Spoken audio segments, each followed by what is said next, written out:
Good evening, everyone, and welcome to Riderpiece Theater. Me, Alistair Dayhawk, and tonight, me proud to present the last episode of Kamen Rider Gavv, episode 50.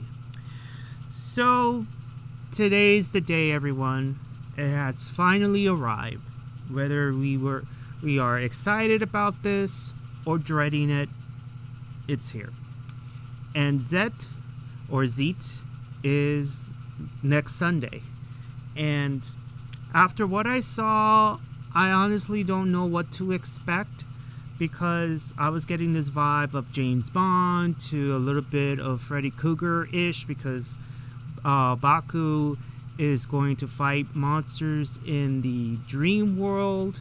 It just reminds me a little bit of Freddy Krueger, only him being good and without demon, spirits and all that stuff.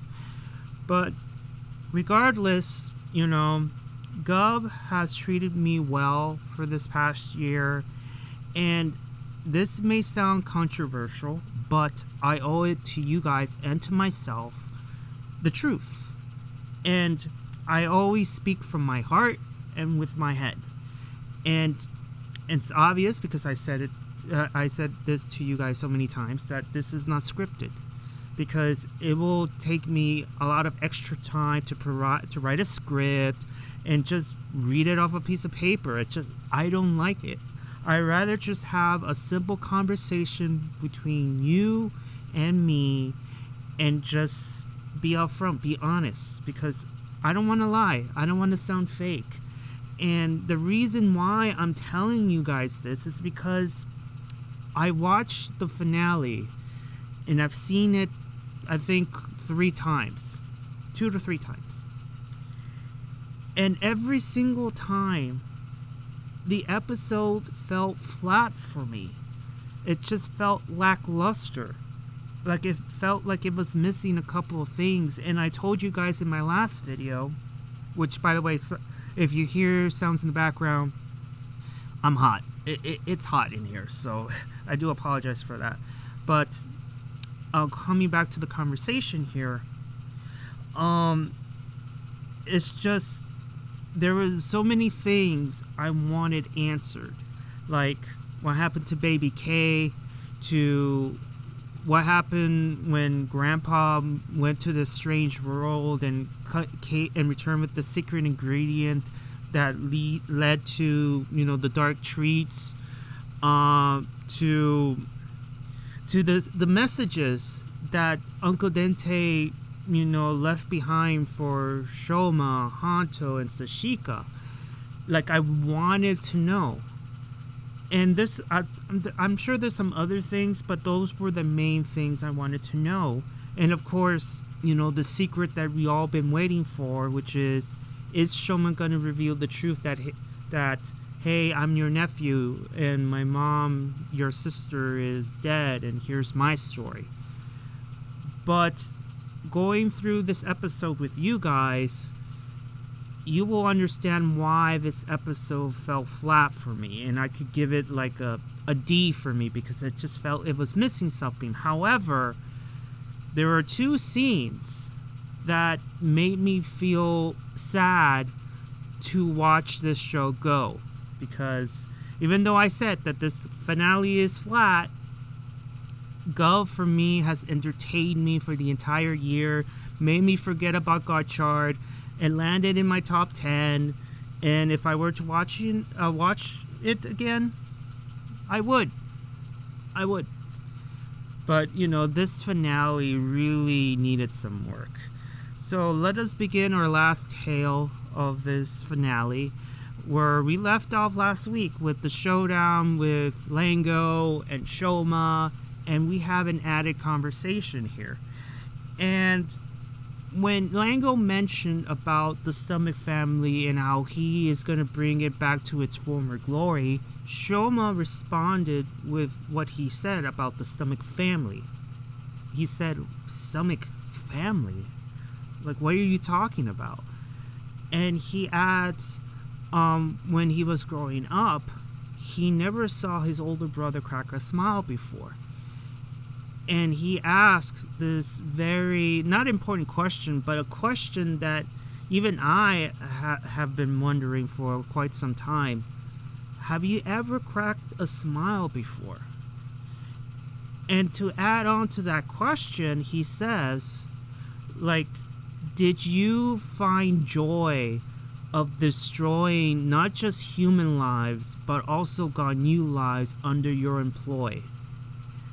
And make them addicted to the candy crack? Has it gave you joy?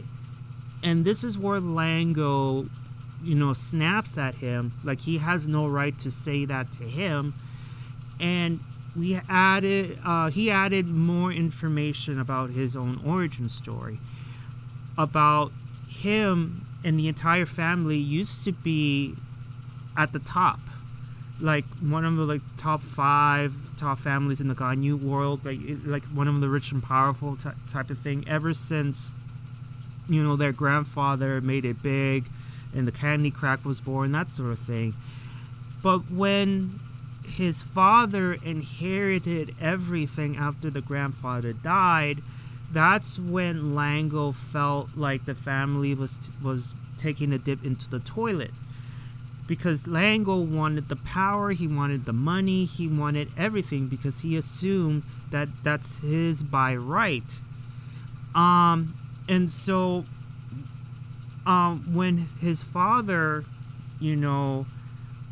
kidnapped, quote unquote married, Shoma's mom, got her pregnant, and Shoma was born, I think that's when, the straw broke his back.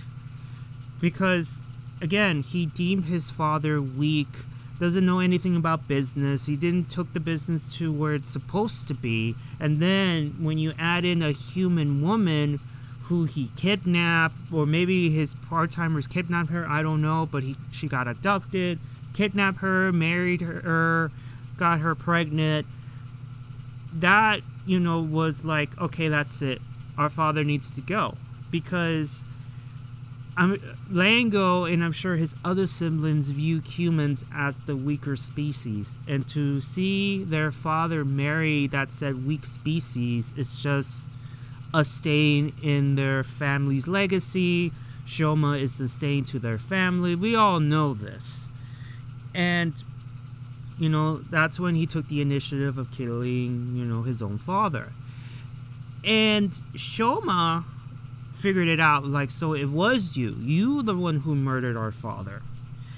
And he said, I did what I had to do in order for our family to strive and become powerful, that sort of thing, that excuse. And Shoma really got into Lango by saying, so you and I are exactly alike, because both you and I have been abused by our grandparents and our dad. And there's no mention about the mother in terms of Mama's stomach. There was no mention of her, no nothing. But in terms of their grandfather and their father, yes, they're pieces of caca. And because of them, you never known the true meaning of love, friendship, and just being there as a family. Unlike Shoma's mom, who gave him the love that he needed to survive. And Lango felt insulted by him, like, how dare you say that to me? And I'm going to show you that the difference between what a Ganyu is and a weak human is. And this is where I wish Shoma would have had a good comeback, saying that, were you teaching me this lesson when I was beating your ass that first time? And that really could have set him off. Let's be honest. That would have set him off, but that's not Shoma. That's not his style. But I wish he had like a twist in the knife moment there, but it didn't happen. So they're about to get ready to transform. They fight in the abandoned amusement park, and we all go from there. And then we go to another fight with our beloved Crazy Jeebh and our Choco Man Hanto. Last time we saw them, they were playing tug of war in the door space, and their fight ended up going through one of the doors leading out from the door space into the human world. And we're about to see Hanto versus Jeebh, but then all of a sudden Lizzle comes into the picture, and she wants revenge for the death of her father. And she's going to start with the Choco Man, and then she will go after Lakita and Shoma, which obviously, even if she managed to defeat Hanto, she doesn't have a chance against Lakita or Shoma. So let's just call it here. But regardless, she's on her own revenge tour. Jeebh, and before that, Hanto said, "Look, I'm not ready to die yet, so if you want to fight, go ahead." But this is when Jeebh, comes in between and tells Lizzle that you cannot be here. You're not in your right state of mind. You're still grieving. Like, you're not thinking straight. Just let me handle the Choco Man.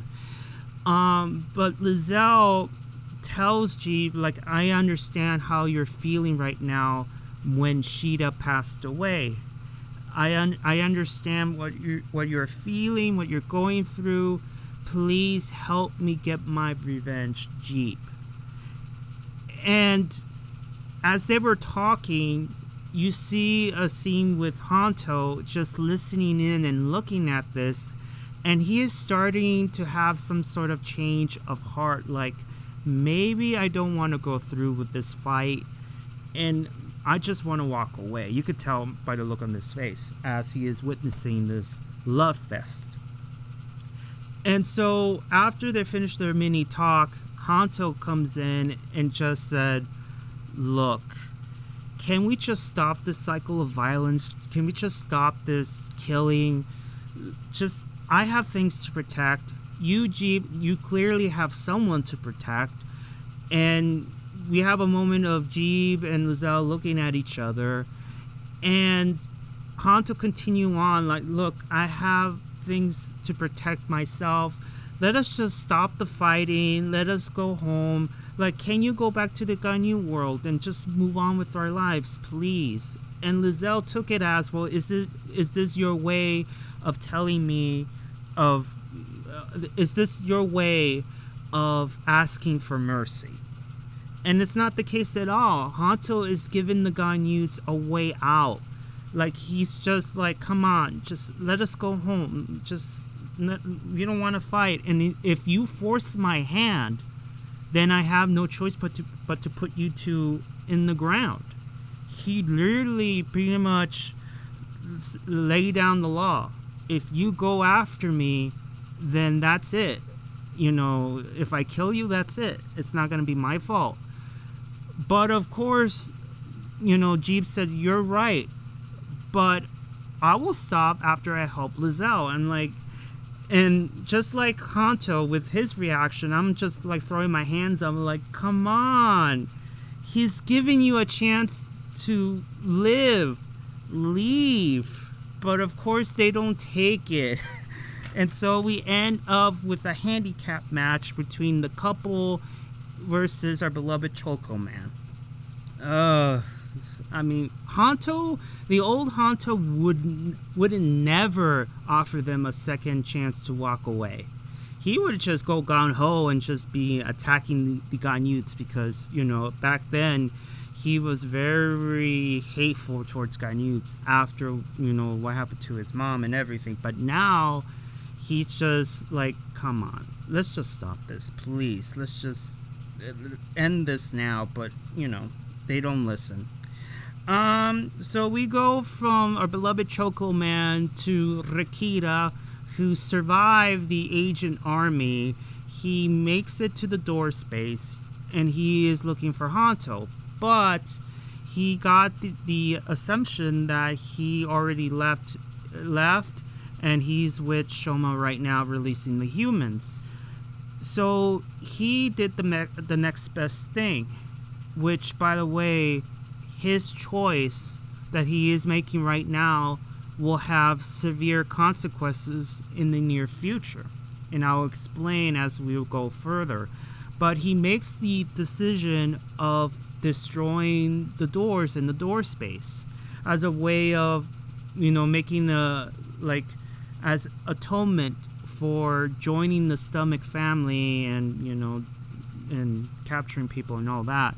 But before long, here comes his cachizos telling, Lakita, like, are you sure about this? Because the door space is the only link between the realms. If you destroy the door space, like, God only knows what's gonna happen. But the bridge is gonna get destroyed, and both the human and the Ganyu worlds, and of course other realms as well, can't get access to it. I mean, it's gonna get sealed. But it's the decision that he made, and I don't think he told this to Hanto and Shoma. So he's doing this on his own.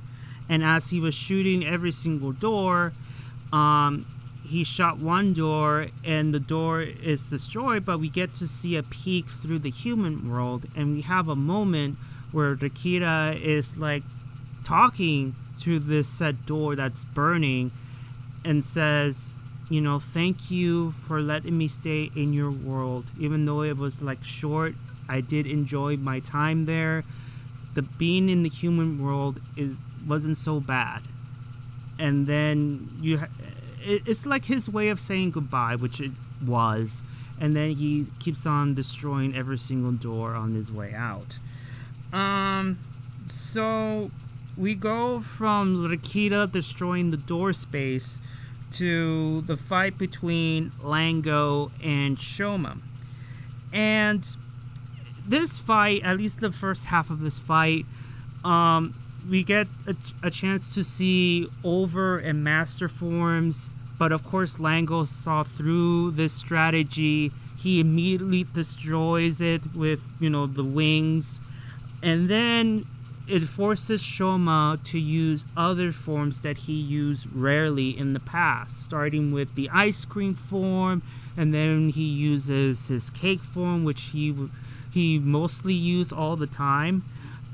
Which, by the way, I personally think the cake form should have been the ultimate form, but I digress.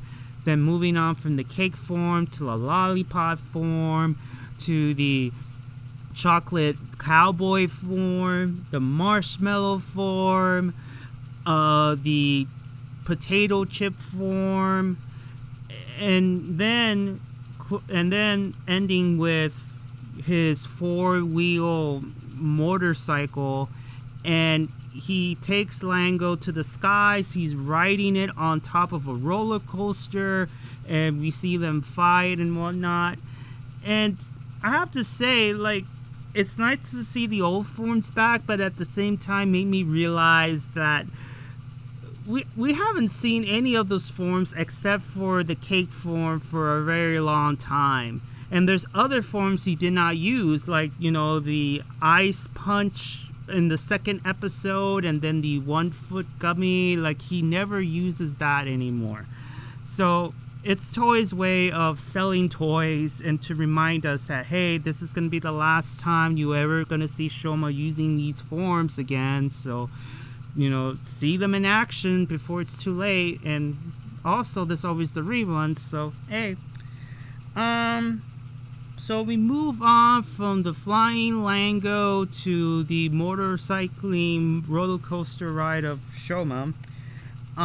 We go to Sashika back at the Happy Parade offices, and she's looking through the web and, tells the Candyman that Shoma's plan has worked. Everybody is back to normal, and, everything is hunky-dory. And then we move to the Candyman, who stumbles across Shoma's food diary. He looks through it, and he ends up reading a couple of things, and then he reads "My mom was right."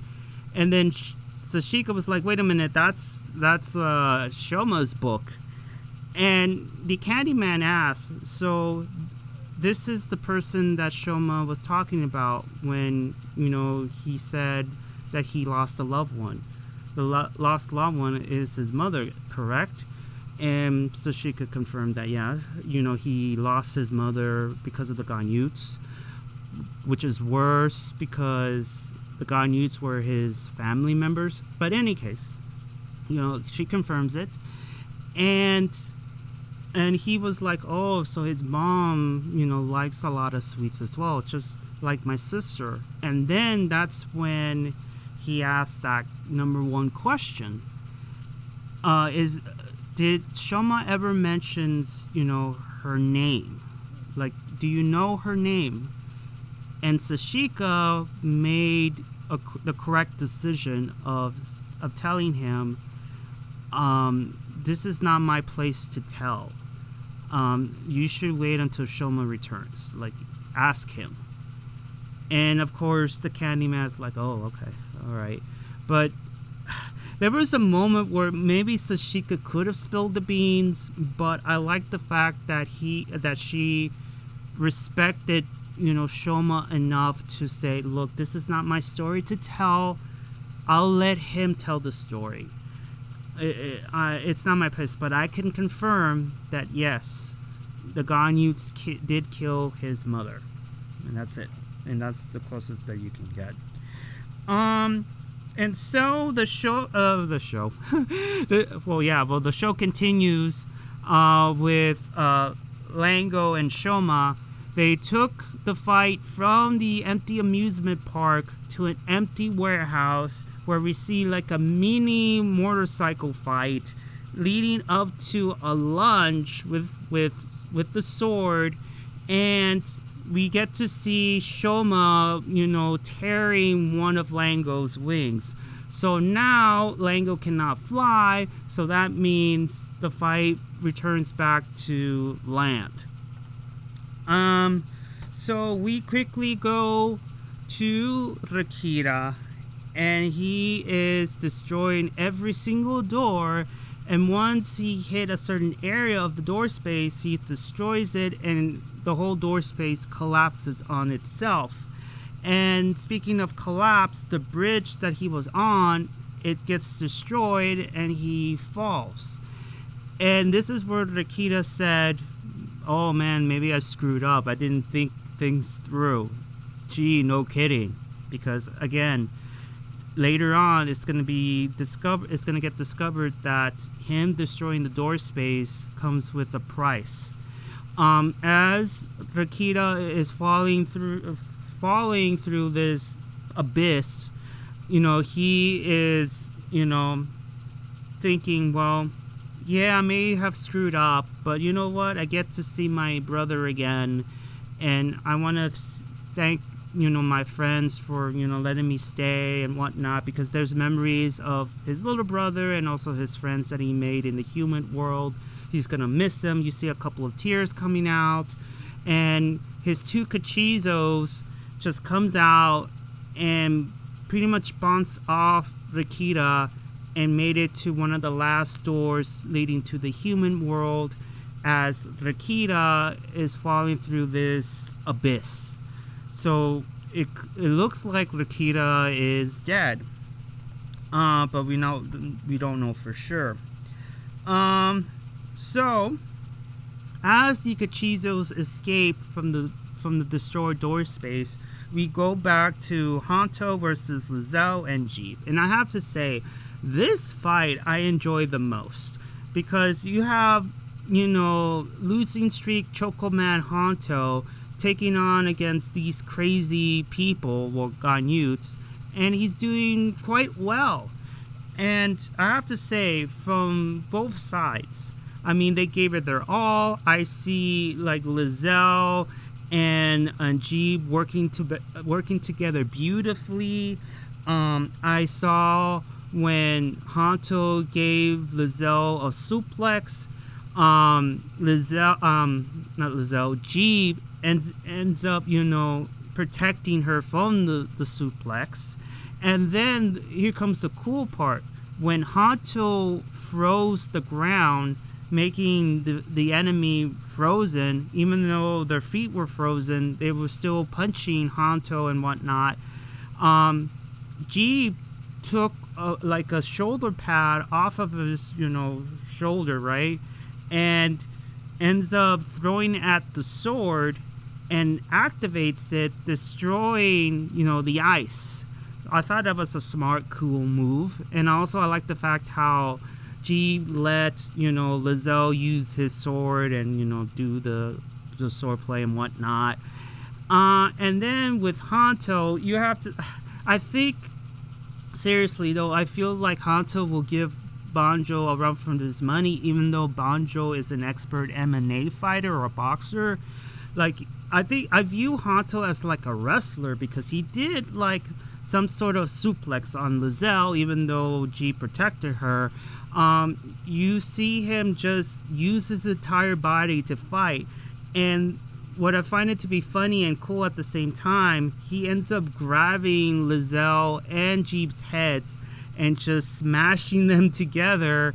And then to add the cherry on top, he used a headbutt on those two. So I find it to be very cool, very Hanto-ish. And then after the headbutt, this is where Hanto said it's time to finish you off, and does his final attack. However, as he was doing his final attack, this is where Jeebh ends up taking the shot for Lizzle, the same way Sheeta took the shot for Jeebh, back in the day. So Jeebh protected her from the blast, and we saw, all the armor coming off, and Jeebh is about to die. And as he was dying in Lizzle's arms, and Lizzle was crying for Jeebh to not leave her, you see Sheeta's ghost, only this time not vengeful, right? And Sheeta was disappointed because she's like, seriously, Jeebh? After what I did for you? Like, I saved your life, and look what you done with your second chance at life. Man, come on. But of course, Jeebh says, like, now I finally understand why you did what you did. And both Jeebh and Sheeta, protected their loved ones out of love. And it's something, like I told you guys, from the very beginning in regards to the Stomach family and their flaws, which is the tragedy / downfall of the Stomach family is lousy parenting, the lack of love and affection, and it's just the whole thing about their ambitions being unchecked, all for greed, power. It just led them to their ultimate demise. And as we see Jeebh just slowly dying, we see for the last time the twins being together. You see them, touching hands, and they say to each other, "We're finally back together again." And they disappear together, leaving poor Lizzle crying on the ground, saying that, you can't leave me. You promised that you and I were going to be together. I haven't released you yet. You can't leave. And then Hanto demorphs, and he is witnessing, Lizzle just crying her heart out for Jeebh. And he made the right choice. Instead of finishing up Lizzle, he just walked away, took the cart, and continuing walking away as you hear Lizzle in the background crying for Jeebh.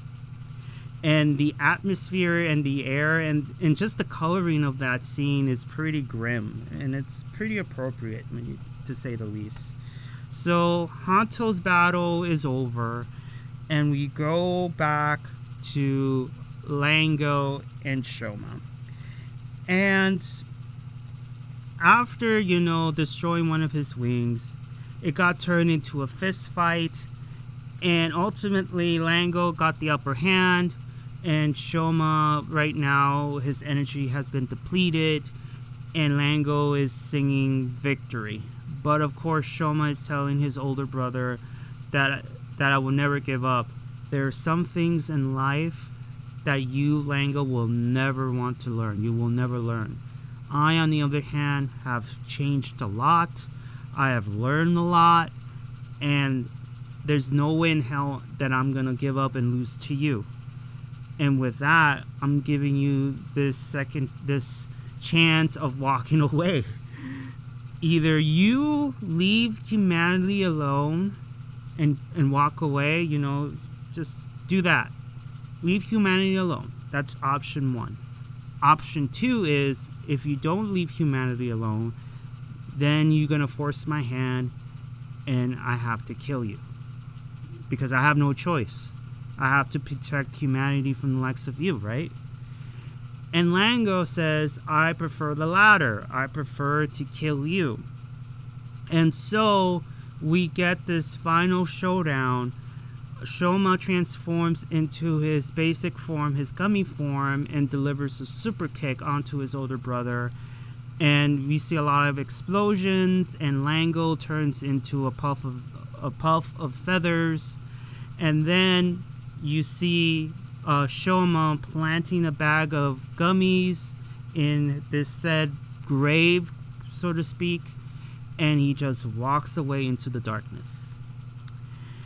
And so we go from the death of Lango to a time skip. So 3 months later, you see Shoma cooking muffins, and he is giving Sashika a muffin and asked her, is this very good? And she said, yeah, these are better than your previous ones. And Shoma is very happy to hear that. And then, before that, Shoma said, okay, that's great. I want people to taste them, and I just want to share these snacks to people. And so he wants to go. Sashika said, don't worry about the dishes, I will clean up. And then before Shoma leaves, then Hanto comes in, and he asks for, the space in the office. And he asked for the space, and Sashika's like, oh, okay, I might as well start charging you for the space. And Hanto's like, no, I'm not gonna pay you with money. I'm gonna pay you back with labor, which causes Shoma to be like, hey, so we're gonna be co-workers again. And Hanto's like, no, this is just a one-time deal. Maybe I could do like an odd job here and there, but that's enough to pay off my quote-unquote rent. And so Shoma picks up his muffins and he goes outside. And then we have this conversation that, we've been wondering about what happened after these past 3 months. So Sashika tells Hanto that ever since the door space has been destroyed, there's been a lot of stranded Ganyuts still stuck in the human world. So that's the consequence of what I mentioned earlier on, that Lakita's decision of destroying the door space came with severe consequences, which is there's still a lot of Ganyuts in the human world, and they cannot return home. And so, and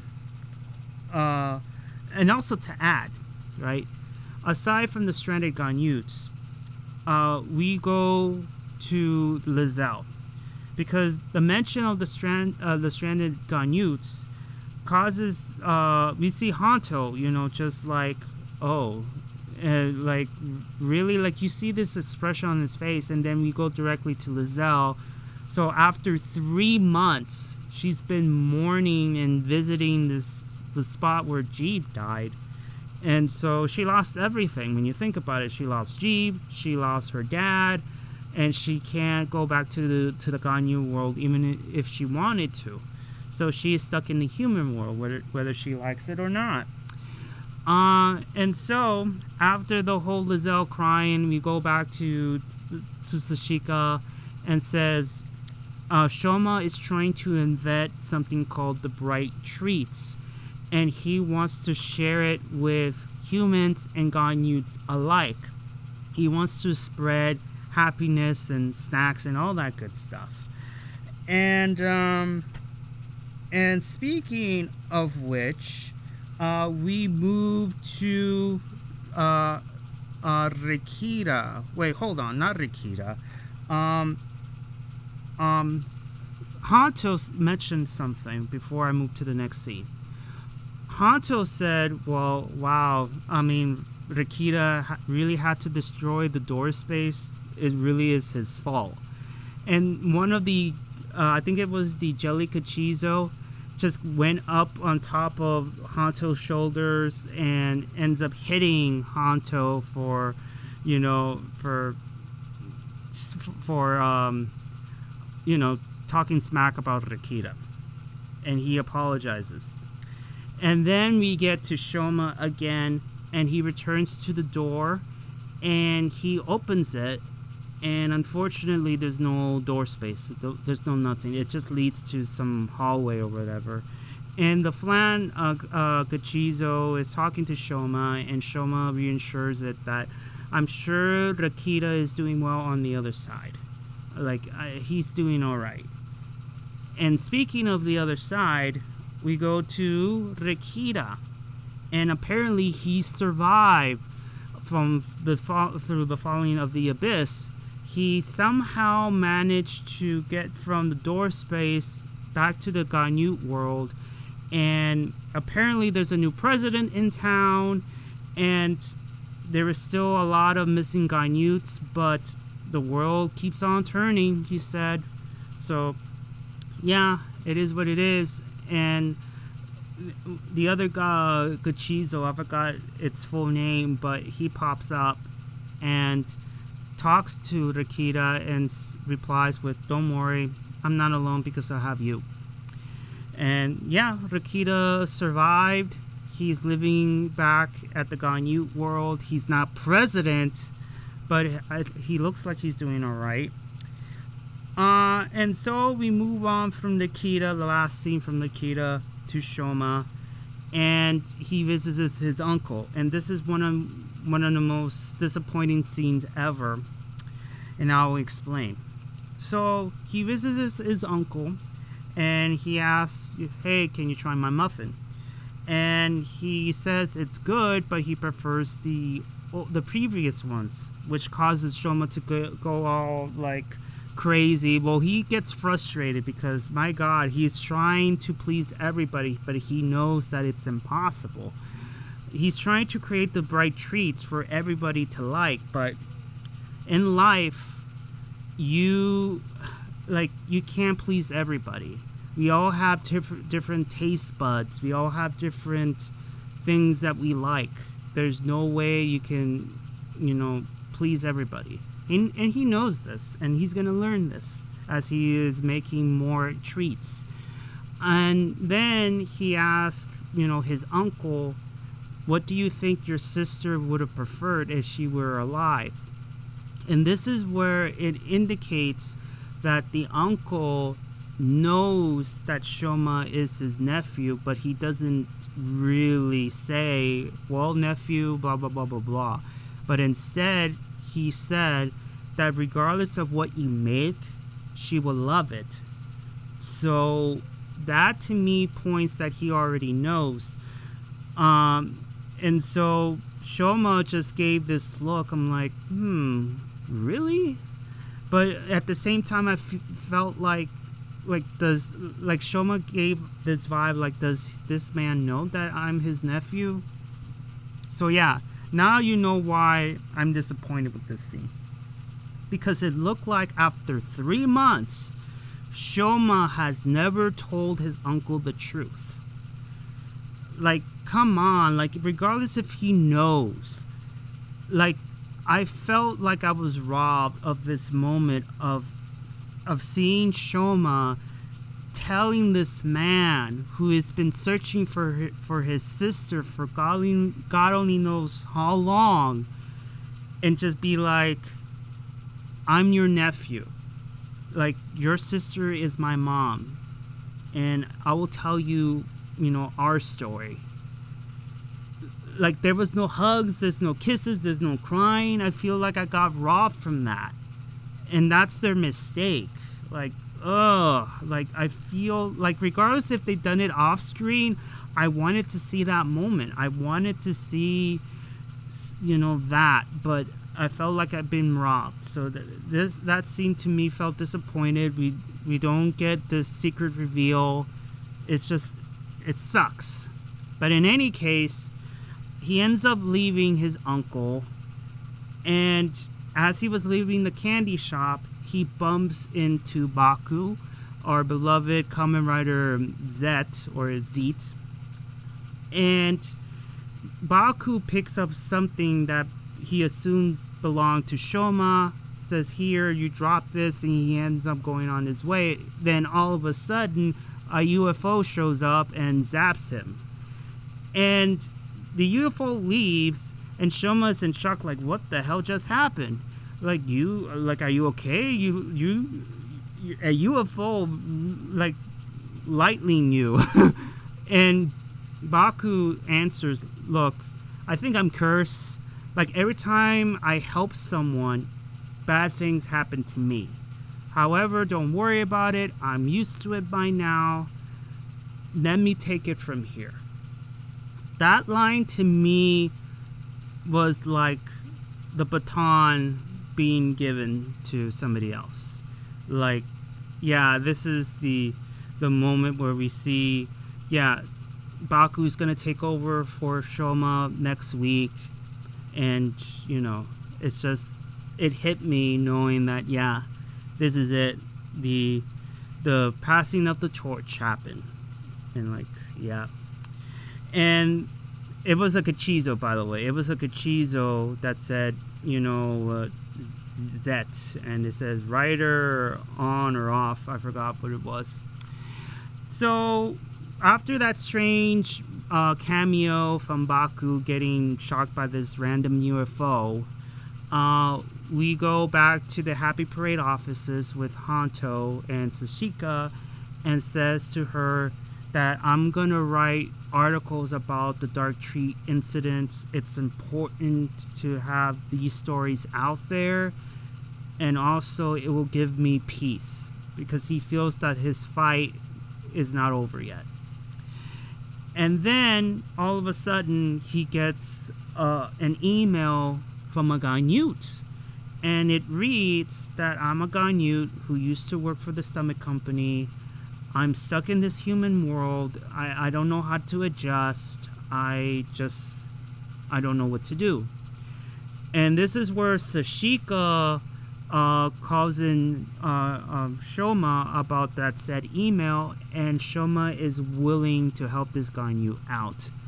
And so apparently Hanto and Shoma, and maybe Sashika as well, all three of them are going to talk to this Ganyu and help it adjust.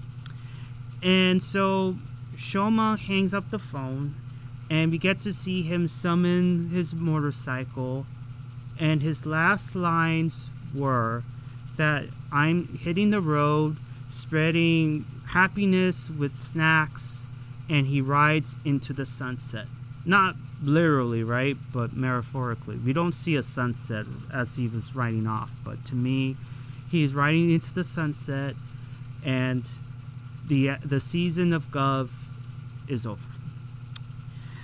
Yeah, like I said before, the disappointing part about this finale, other than it feels so lackluster, I felt it was missing a couple of things, is we never got to see this reunion, not reunion, but this moment of Shoma revealing the truth, because this man has been looking for his sister for so long, and just telling him that I'm his nephew really will bring, you know, some happiness in his life.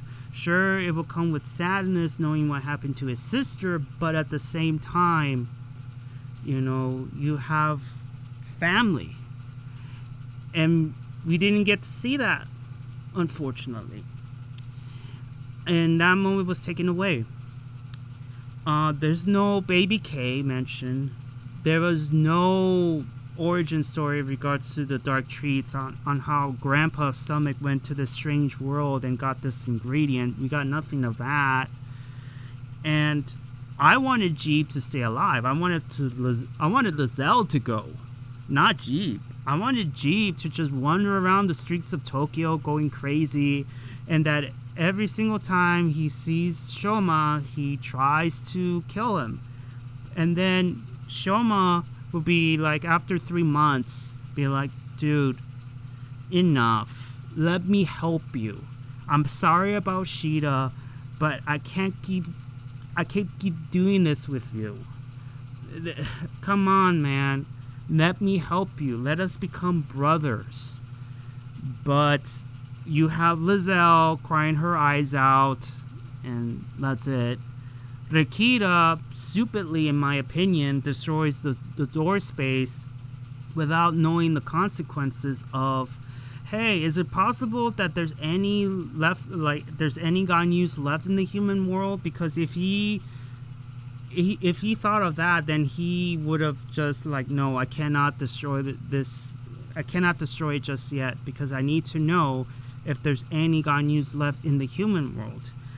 I have to find them and take them back. But no, he ends up destroying the doors. He somehow, some way landed back to the Ganyu world. And right now he is happy. He's not a president.